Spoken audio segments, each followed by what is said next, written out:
আলাইহি ওয়াসাল্লামের চরিত্র থেকে যেটা দেখা যায়, ঘুমাতে যাওয়ার সময় এবং জেগে ঘুম ভাঙলেই চোখ খুললেই তিনি সর্বপ্রথম আল্লাহকে স্মরণ করতেন। কিছু দোয়া আছে, কোরআনের কিছু আয়াত আছে, সেগুলো তিনি পাঠ করতেন। তাহলে বোঝা যাচ্ছে যে মানুষের সাথে আল্লাহ সুবহানাহু ওয়া তাআলার সম্পর্ক খুব গভীর এবং সবচেয়ে কাছের। যাকে প্রথম স্মরণ করা হয় তিনি হচ্ছেন আল্লাহ, যাকে প্রথম ডাকতে হবে বিপদে পড়লে তিনি হচ্ছেন আল্লাহ। তো যেই শিক্ষা আমাদেরকে রাসূলুল্লাহ সাল্লাল্লাহু আলাইহি ওয়াসাল্লাম দিয়েছেন, আমরা তার প্রতি সালাত এবং সালাম পাঠ করি, যেটাও দোয়ার অনেক দামি একটা দোয়া। কেউ যদি রাসূল সাল্লামের উপরে একবার সালাত সালাম পাঠ করে, তাহলে সে আল্লাহর পক্ষ থেকে 10 বার সালাত সালাম প্রাপ্ত হবে, 10টা পাপ তার মিটে যাবে, 10টা মর্যাদা তার উঁচু হবে। এই জন্য আমরা বলি আল্লাহুম্মা সাল্লি ওয়াসাল্লিম ওয়া বারিক আলা নবিয়িকা মুহাম্মদ। তোমরা যারা এখানে আছো ছাত্র, আমাদের মধ্যেই ছাত্র, তোমরা ছোট ছাত্র, আমরা বড় ছাত্র, কিন্তু পার্থক্যটা হলো তোমাদের মধ্যে যারা ছোট থেকেই কোনো কিছুকে গুরুত্ব দেবে তাদের মর্যাদা আমাদের চাইতে অনেক বড় হবে। তোমরা ছোট বিদায় যে দুষ্টামি করতে হবে বিষয়টা তো এমন না, যেহেতু তোমরা এখন মাদ্রাসার ছাত্র। কিসের ছাত্র বলো? তোমরা কিসের ছাত্র? মাদ্রাসার ছাত্র। উপরন্তু এটা কোনো এই ডাইলের পানি খাওয়া যেটা বলে না, যে ডালের পানি খেয়ে বড় হয়েছে, রাস্তাঘাটের মধ্যে তোমাদেরকে সিরিয়ালে দাঁড় করিয়ে দিয়ে গাড়ি থামিয়ে টাকা কালেকশন করা হয়। এমন কি করা হয় তোমাদের সাথে? তোমাদেরকে রাস্তায় নিয়ে যাওয়া হয়, তোমাদেরকে মানুষের বাড়িতে বাড়িতে পাঠানো হয়? পাঠানো হয় না। মানে তাহলে বোঝা যাচ্ছে যে এটা ওই রকমের মাদ্রাসা না। এখানে তোমাকে যেটা শিক্ষা দেওয়া হবে সেটা হবে উত্তম শিক্ষা। কি শিক্ষা? এর মাধ্যমে, এই মাদ্রাসার মাধ্যমে তুমি তোমার রবকে চিনতে পারবে, যে আল্লাহ তোমাকে সৃষ্টি করেছেন, তুমি তাকে চিনতে পারবে এবং ওটা শিখতে পারবে কি করলে আল্লাহ সন্তুষ্ট হয়। তুমি এই মাদ্রাসা থেকে সেটা শিখতে পারবা। এই জমিনে কিভাবে তাওহীদ প্রতিষ্ঠা করা যায় তুমি এটা শিখতে পারবা। এখানে থেকে তুমি রাসূলুল্লাহ সাল্লাল্লাহু আলাইহি সাল্লাম, তোমার নবী যিনি, তার চরিত্র শিখতে পারবা এবং তার সম্পর্কে জানতে পারবা। এই জন্য তোমরা যারা ছাত্র আছো, আমার দিকে তাকাও, আমার দিকে তাকাও। তোমরা প্রত্যেকে এই দিকে তাকাবে, আমার দিকে, অন্য কোনো দিকে না, এইদিকে। তোমরা সব এদিকে তাকাবে, বুঝছো? যারা একটু বড় আছো একটু বোঝো, যেমন তোমরা যারা একটু উঁচা লম্বা আছো, যারা ছাত্র, তোমাদের অনেক দায়িত্ব। তোমরা তোমাদের ছোট ভাইদেরকে শিখাবে, তোমরা শিক্ষকদের কাছ থেকে শিখবে, আর তোমরা ছোটদেরকে শিখাবে। কিন্তু তোমরা যদি এই ছোটদের সাথে দুষ্টামি করো, ওদের সাথে খারাপ ব্যবহার করো, তাহলে ওরাও কিন্তু খারাপ হয়ে যাবে। এই জন্য বড় যারা আছো তারা ওদেরকে শিখাবে, আর তোমরা চেষ্টা করবে সবচেয়ে বেশি ভদ্র হওয়ার। তাহলে তোমাদেরকে দেখে দেখে ওরা তোমাদেরকে সম্মান করবে। এই জন্য যখনই, বিশেষ করে দেখো, তোমরা ছোট বয়সে কিন্তু মর্যাদায় কিন্তু অনেক, কারণ তোমরা এখন একটা দার্সে বসছো, ক্লাসে বসছো। খুতবায় যখন বসবা একেবারে তাক লাগিয়ে কথা শুনবা, এত অনেক মর্যাদা। কারণ এটা তোমার নবী বলেছেন, আমাদের নবী মুহাম্মদুর রাসূলুল্লাহ সাল্লাল্লাহু আলাইহি সাল্লাম, তিনি তোমাদেরকে আদেশ করে গেছেন যে কিভাবে বড়দেরকে সম্মান করতে হয়, কিভাবে আল্লাহ এবং তার রাসূলের কথাকে সম্মান করতে হয়। এটা রাসূল আমাদেরকে শিক্ষা দিয়ে গেছেন। এজন্য এই মাদ্রাসা অন্যান্য তথাকথিত মাদ্রাসার মতো নয়। সালাফি যতগুলো মাদ্রাসা আছে আলহামদুলিল্লাহ, সেখানে চেষ্টা করা হচ্ছে তোমাদেরকে দিয়ে টাকা কালেকশন করা হবে না। এটা গার্জিয়ানদের দায়িত্ব।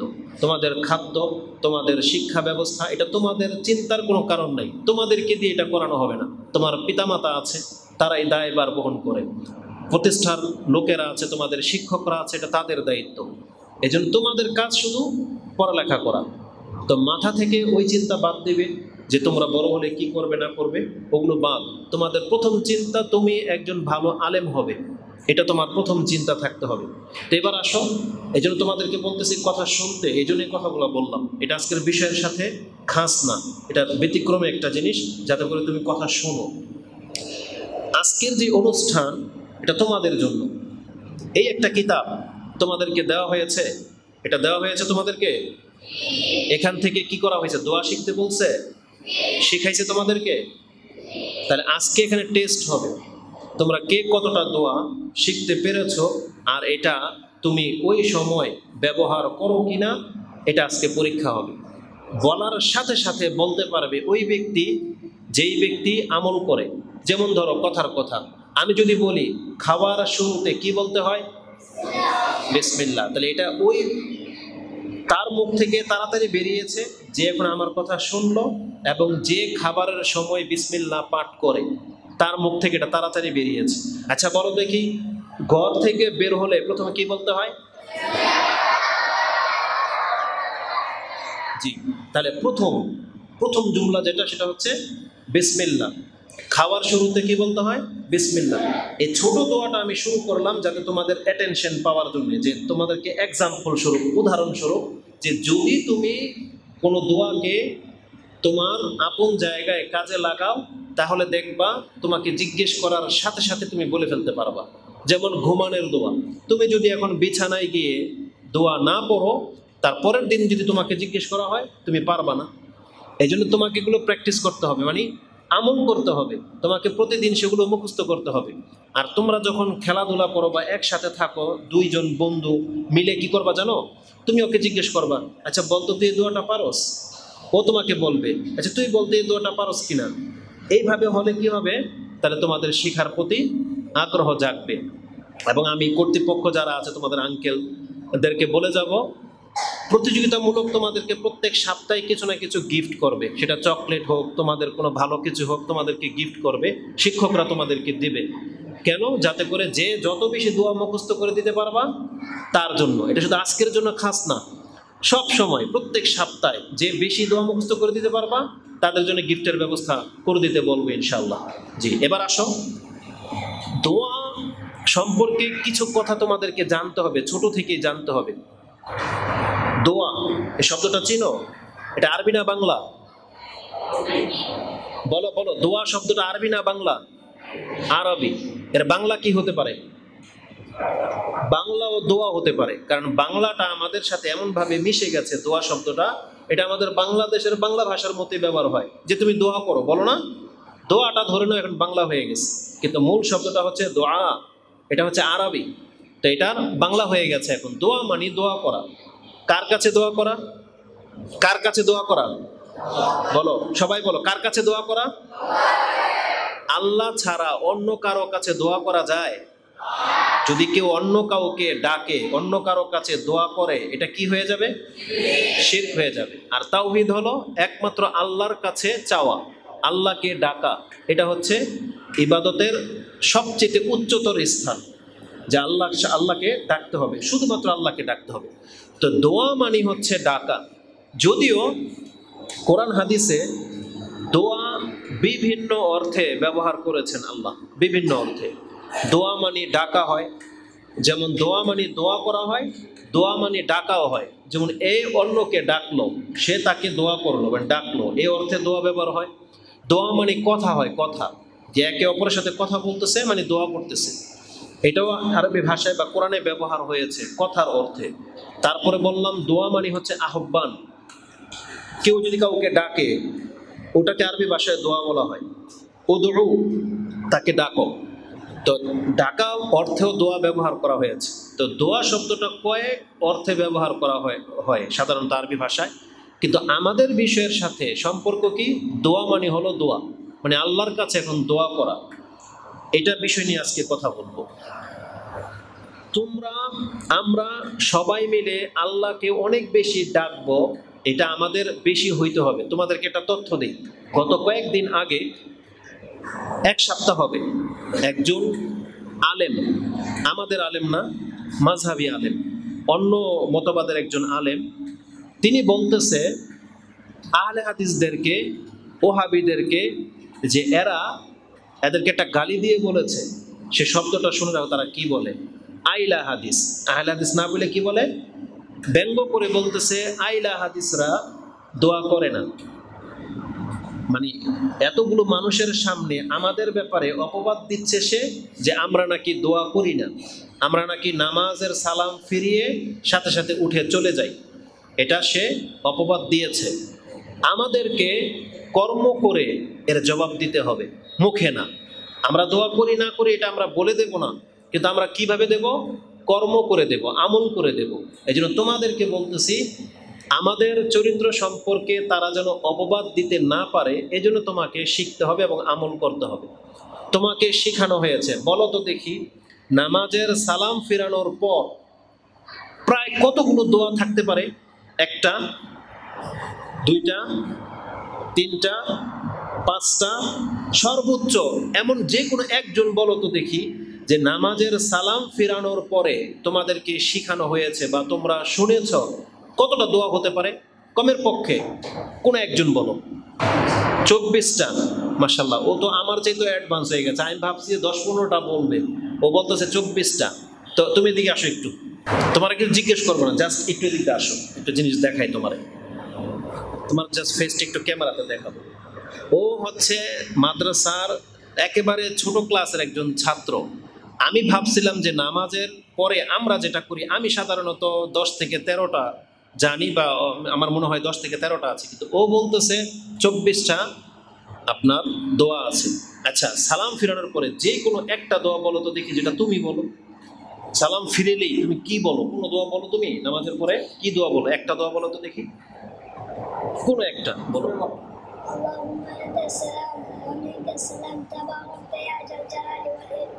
মাশাআল্লাহ, যাও। তাহলে এটা হচ্ছে আমাদের প্রমাণ। কারণ যদি 24টা বলে গেছে, এখন যদি বলতেন যে একটা শোনাইতেন, তাহলে একটা শোনাইলাম যে সালাম ফেরানোর পরে আমাদেরকে এইভাবে দোয়া করতে হয়। তাহলে যারা আমাদের ব্যাপারে এভাবে অপবাদ দেয়, তাহলে তাদের জবাব হলো তোমাদেরকে শিখতে হবে। ও তো 24টা বলেছে না, 24টা লাগবে না। তুমি অন্তত যেগুলো একেবারে সহি সনদে প্রমাণিত হয়েছে এরকমের 10টা তুমি ঠোঁটস্থ করবে, 10টা তুমি আমল করবে। সেটা কি? যেমন একটা বললো আস্তাগফিরুল্লাহ, আস্তাগফিরুল্লাহ, আস্তাগফিরুল্লাহ, আল্লাহুম্মা আনতাস সালাম ওয়া মিনকাস সালাম, তাবারাকতা ইয়া যাল জালালি ওয়াল ইকরাম। এটা আমরা দুইটা নয়, একটাই ধরবো, একটা। তারপর তুমি পড়বা আয়াতুল কুরসি, তারপর তুমি পড়বা সূরা ফালাক, সূরা নাস, সূরা ইখলাস, তারপরে তুমি সুবহানাল্লাহ 33 বার, আলহামদুলিল্লাহ 33 বার, তারপরে আল্লাহু আকবার 33 বার, 33 বার, তারপরে লা ইলাহা ইল্লাল্লাহু ওয়াহদাহু লা শারীকা লাহু লাহুল মুলকু ওয়া লাহুল হামদু ওয়া হুয়া আলা কুল্লি শাইইন কাদির। এটা দিয়ে 100 বার পুরা করবে। তাহলে এই যে দোয়াগুলো আছে এগুলা তুমি পড়বা। বিশেষ করে ফজর নামাজে আল্লাহুম্মা ইন্নী আসআলুকা ইলমান নাফিয়া ওয়া রিজকান তাইয়্যিবা ওয়া আমালান মুতাকাব্বালা। মাশাআল্লাহ, এই যে পিচ্ছিরা সব জানে, মানে ক্যামেরা তো ঘোরানো সম্ভব না, তাহলে শুধু ফজর নামাজের পরে খাস এইভাবে যে 10টা দোয়া যদি তুমি মুখস্থ করো, এটা হচ্ছে তোমার প্রথম ক্লাসের ধাপ। তুমি দ্বিতীয় ক্লাসে উঠবা, আগামী বছর আরো নতুন 10টা শিখবা, কিন্তু আপাতত তোমাদের প্রত্যেকের উপরে এটা লাজিম, তোমরা 10টা মুখস্থ করবাই। তো এতে করে আমরা জবাব দিতে পারবো তাদেরকে যে আমরা নামাজের পরে দোয়া করি এবং আমাদের সব সন্তানরা পর্যন্ত করে, কিন্তু তারা মিথ্যা অপবাদ দেয়। কেন তারা মিথ্যা অপবাদ দেয় তোমাদেরকে এটাও বলি। তারা সাধারণত বেদাতি হয়। বেদাতি বুঝো? যারা সুন্নতের উপর আমল করে না, সুন্নতের খেলাফ, মন যা চায় তা করে। তারা সালাম ফেরানোর পর পরে ওই যে সম্মিলিত মোনাজাত করে দোয়া করে, যেটা আমরা করি না। এই জন্য তারা ওইটা করি না বিদায় তারা আমাদের উপর অপবাদ দিয়েছে। তারা আরেকটা বেদাত করে। তারা সালাম ফেরানোর পরে মাথায় হাত দিয়ে কিছু যেন একটা পড়ে। তোমরা যে দোয়ার বইটা পড়ছো, এরকম কোনো দোয়া পাইছো যে মাথার মধ্যে হাত দিয়ে কোনো দোয়া পড়তে হয়? পাইছো? তার মানে এটা নাই। তাহলে এই হুজুররাও দেখাইতে পারবে না দলিল। তো আমরা এগুলো করি না, মাথার উপরে হাত দিয়ে চিন্তাশীল হওয়া বা মোনাজাত করা, আমরা এটা করি না বিদায় তারা আমাদেরকে অপবাদ দিয়েছে আমরা নাকি দোয়া করি না। কিন্তু আমরা তোমাদেরকে শিক্ষা দেই যে সুন্নতি তরিকায় রাসূল যেই দোয়াগুলো করেছে তা প্রায় 10 থেকে 20টা দোয়া আছে। কমের পক্ষে তোমাদেরকে এই বছরে 10টা মুখস্থ করতেই হবে, এটা আমাদের দাবি, যাতে করে আমরা তাদের জবাব দিতে পারি। এই জন্য মূলত আজকের এই আয়োজন, অনুষ্ঠানের আয়োজন। শুধু সালাতের পরে নয়, বরং তোমার ব্যক্তি জীবনে দোয়া হবে তোমার সবচেয়ে বড় জ্ঞান, দোয়া হতে হবে তোমার সবচেয়ে বড় এলেম। কারণ আল্লাহর সাথে তোমার সম্পর্ক যত গাঢ় হবে তুমি তত বেশি সম্মানিত হইতে পারবা। কারণ তোমার এখন বিদ্যা বুদ্ধি দরকার, কিছু টেস্ট এখানে হয়ে যাবে।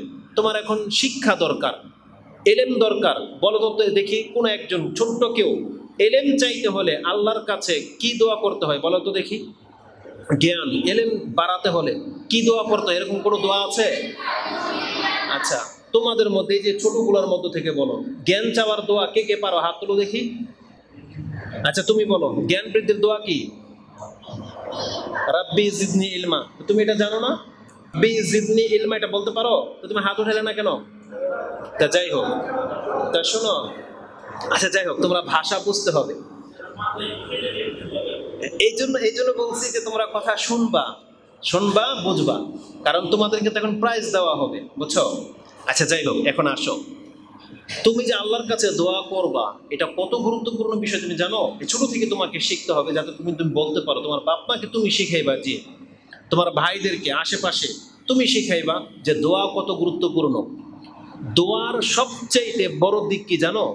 দোয়া হচ্ছে একটা ইবাদত। দোয়া কি বলো? দোয়া হলো ইবাদত। যেমন নামাজ একটা ইবাদত, সালাত তোমরা বলো না, সালাত মানে ইবাদত। সিয়াম যেমন ইবাদত, হজ একটা ইবাদত, কুরবানি একটা ইবাদত, তেমন দোয়া করা একটা ইবাদত। দোয়া করার জন্য নামাজের মতো ওযুও লাগে না, কিবলামুখীও শর্ত না। কথাগুলো বুঝো।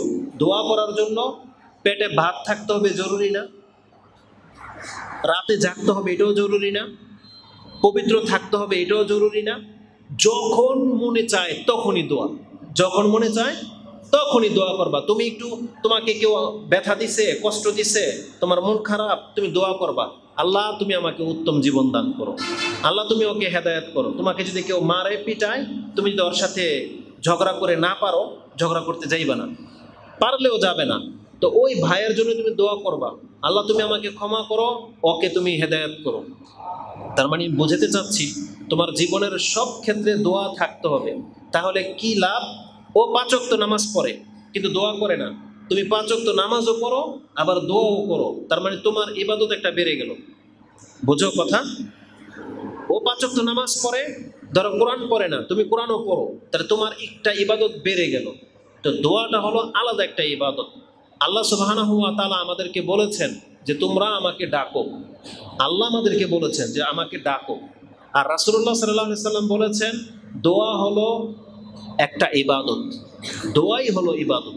যদিও একটা হাদিসে আসছে যে দোয়া হলো ইবাদতের মূল, কিন্তু এই হাদিস সহিহ না বিদায় ওটা আমরা তোমাদের কাছে বলি না। বরং হাদিস যেটা, সেটা হচ্ছে আদ-দোয়া হুয়াল ইবাদা, যেটা তুমি তিরমিজিতে, ইবনে মাজাতে একেবারে প্রথম নাম্বারই পেয়ে যাবা। ইমাম তিরমিজিতে হাদিস 2 নম্বরে আছে, ইবনে মাজাতে হাদিস 1 নম্বরে আছে, যে আদ-দোয়া হুয়াল ইবাদা। তো দোয়াটাই হলো ইবাদত। আর আল্লাহ বলেছেন ওয়াকালা রাব্বুকুম উদউনি আস্তাজিব লাকুম, তোমরা তোমাদের রবকে ডাকো, তোমাদের ডাকে সাড়া দেওয়া হবে। তাহলে দোয়া হচ্ছে ইবাদত। এটা হলো সবচেয়ে বড় ব্যাপার, এটা আমাদের সবাইকে মাথায় রাখতে হবে। এটা কেন বললাম?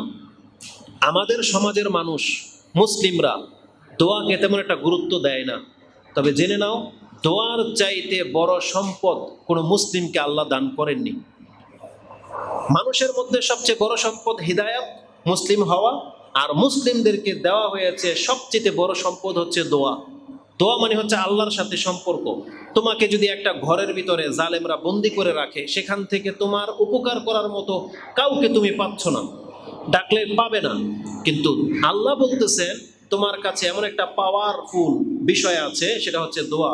তুমি ডাকলে আল্লাহর কাছে সে ডাক পৌঁছে যাবে। দোয়া হলো তোমার জীবনকে পরিবর্তন করে দিতে পারে এমন একটা জিনিস হচ্ছে দোয়া।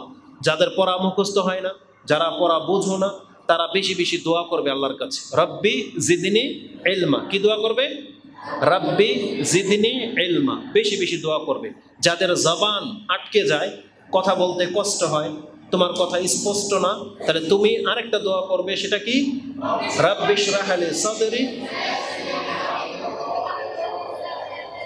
মাশাআল্লাহ। তাহলে এগুলো তোমরা শিক্ষকদের কাছ থেকে শিখবে এবং তোমরা সেগুলোকে আমল করবে। মানে জেনে রাখো, মুসলিমদের সবচেয়ে বড় অস্ত্র হলো দোয়া, মুসলিমদের সবচেয়ে বড় সম্পদ হচ্ছে দোয়া। এগুলো সব সময় তোমরা চর্চা করবে। আর দোয়া যদি তুমি না করো, তাহলে আল্লাহ তোমাকে অহংকারী বলবেন, আল্লাহ তোমাকে বড় পাপী মনে করবেন। পাপ, চুরি করা পাপ, নেশা করা পাপ, যেগুলো সমাজের মানুষ গান বাজনা করে, এগুলো পাপ। ওর চাইতেও বড় পাপ যদি কেউ আল্লাহকে না ডাকে। তুমি যদি সারাদিন আল্লাহকে না বলো যে আল্লাহ তুমি আমাকে হেফাজত করো, বা আল্লাহ আমাকে জ্ঞান দাও, মানে আল্লাহর নামটা তোমাকে নিতেই হবে, আল্লাহকে তোমাকে ডাকতেই হবে, আলহামদুলিল্লাহ তোমাকে বলতেই হবে, সুবহানাল্লাহ, মাশাআল্লাহ, ইনশাআল্লাহ, এগুলো তোমাকে বলতেই হবে। যদি এগুলো তুমি না বলো, তাহলে তুমি হয়ে যাইবা শয়তানের মতো অহংকারী, বড় পাপী হয়ে যাইবা।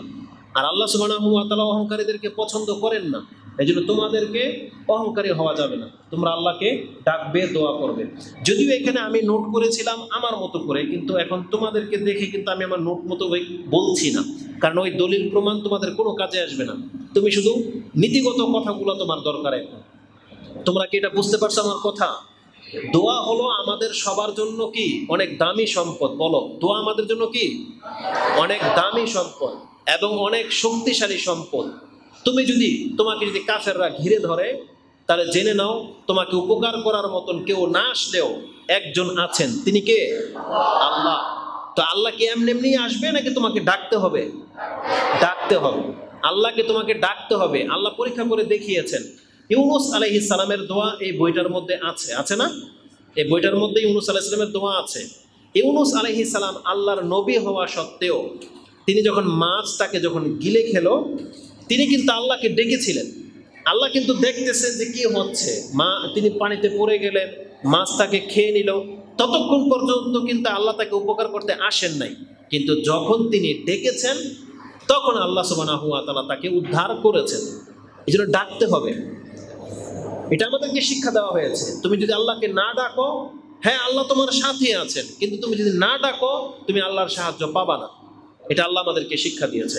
এই জন্য তোমাকে ডাকতে হবে আল্লাহকে সব সময়, কারণ আল্লাহ সুবহানাহু ওয়া তাআলা বলেছেন, আনা ইনদা জান্নি আবদি বি ওয়া আনা মাআহু ইযা দাআনি ওয়া ফি রিওয়ায়াতিন হাইসু ইয়াদউনি হিনা ইয়াদউনি। তিনটা শব্দ আছে।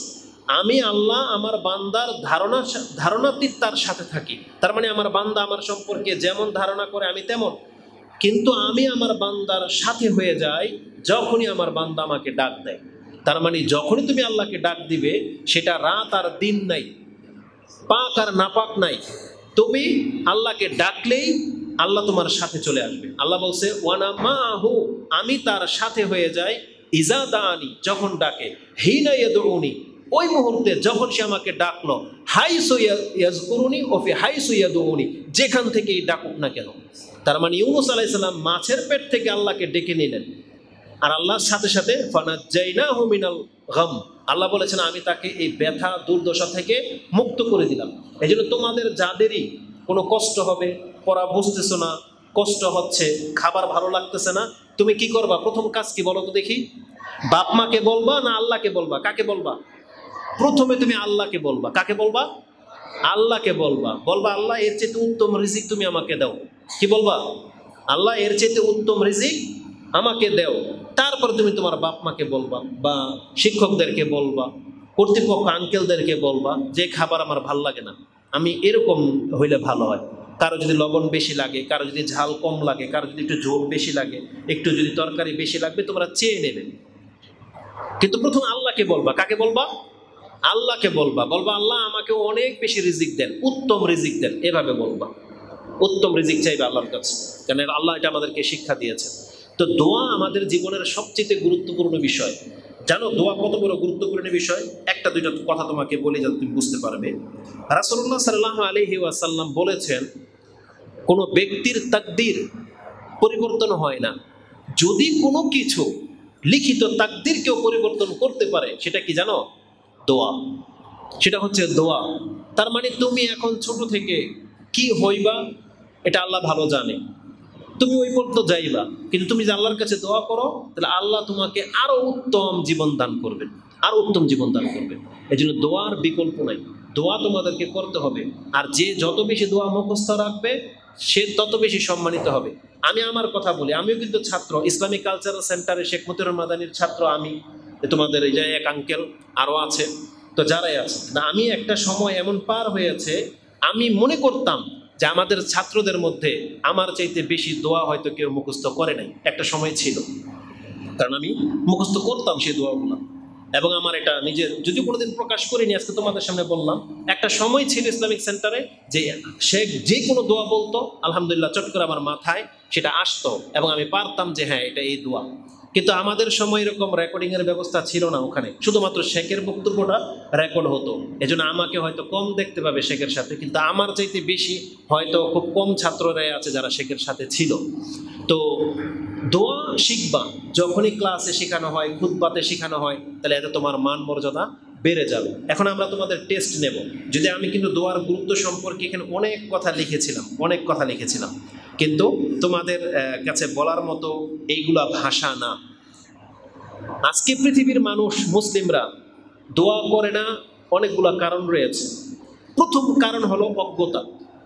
দোয়া সম্পর্কে তাদের অজ্ঞতা রয়েছে, মানে তারা জ্ঞান রাখে না। এই যে দোয়া যে সবচেয়ে পাওয়ারফুল জিনিস, এটা তার খবরই নেই। দ্বিতীয় হচ্ছে তারা মনে করে যে তাকদির তো নির্ধারিত, আমার ভাগ্যে যা আছে তাই হবে, দোয়া করলে কি হবে। এটা হচ্ছে তার বড় একটা অজ্ঞতা। তৃতীয় হলো তারা মনে করে যে আমার দোয়াকে আল্লাহ শুনতে পায়। অধিকাংশ মুসলিম মনে করে আমি তো পাপী, আমার দোয়াকে আল্লাহ শুনে। এটা হলো তার বড় একটা অজ্ঞতা, মূর্খামি এটা। চতুর্থ বিষয় হলো বাস্তবিকই এমন করলে দোয়া কবুল হয় না, নেশা করলে দোয়া কবুল হয় না। তাহলে এই লোকগুলা যারা অধিকাংশ সিগারেট খায়, দেখবা অটোতে রাস্তাঘাটে যারা সিগারেট খায়, এদের দোয়া কবুল হবে না।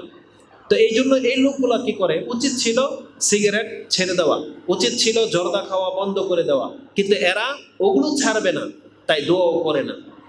অথচ উচিত ছিল এগুলো ছেড়ে দেই, যাতে করে আল্লাহ আমার দোয়া কবুল করুক।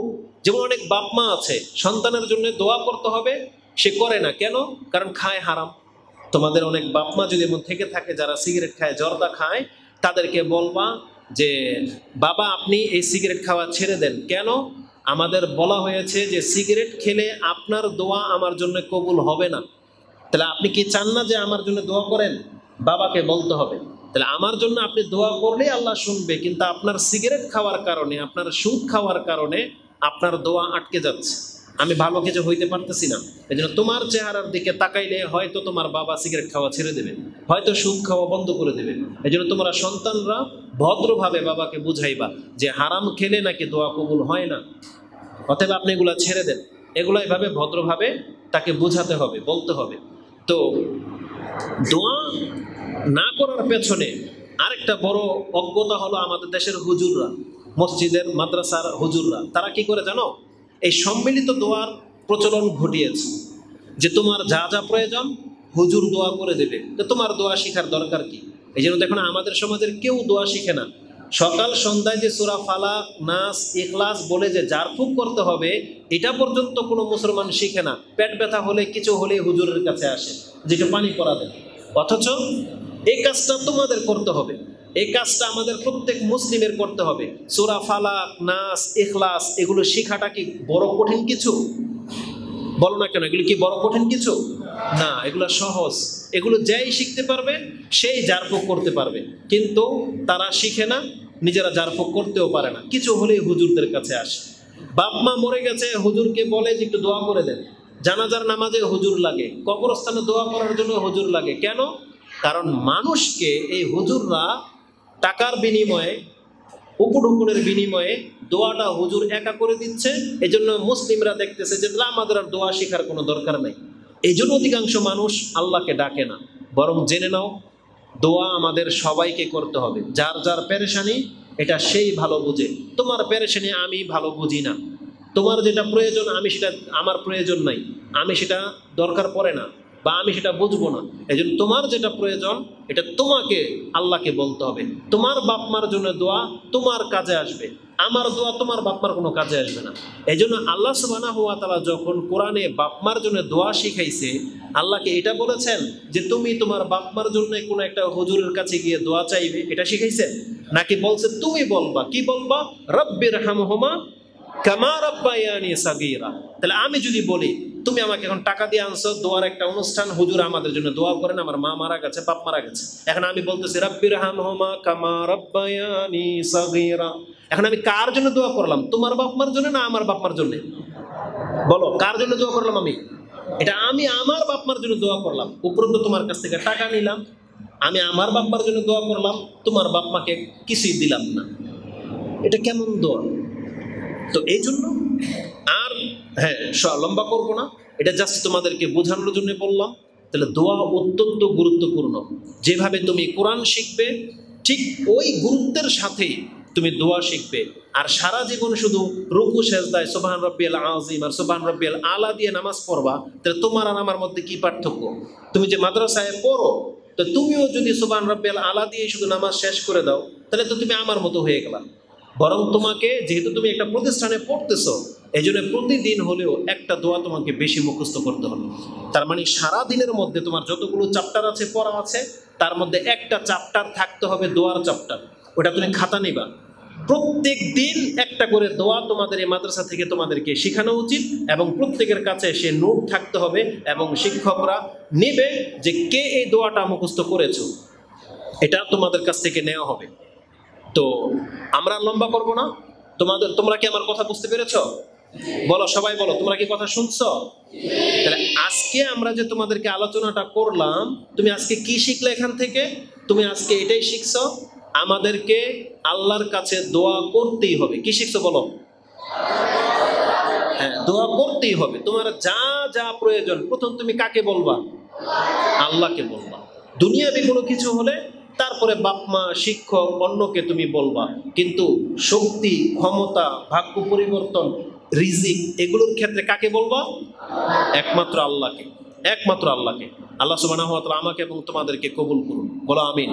আল্লাহ সুবহানাহু ওয়া তাআলা আমাকে এবং তোমাদেরকে উত্তম বান্দা হওয়ার তৌফিক দান করুন, আমিন। সুবহানাকাল্লাহুম্মা রাব্বানা বিহামদিকা আশহাদু আল্লা ইলাহা ইল্লা আনতা আস্তাগফিরুকা ওয়া আতুবু ইলাইক। আসসালামু আলাইকুম ওয়া রাহমাতুল্লাহি ওয়া বারাকাতুহু।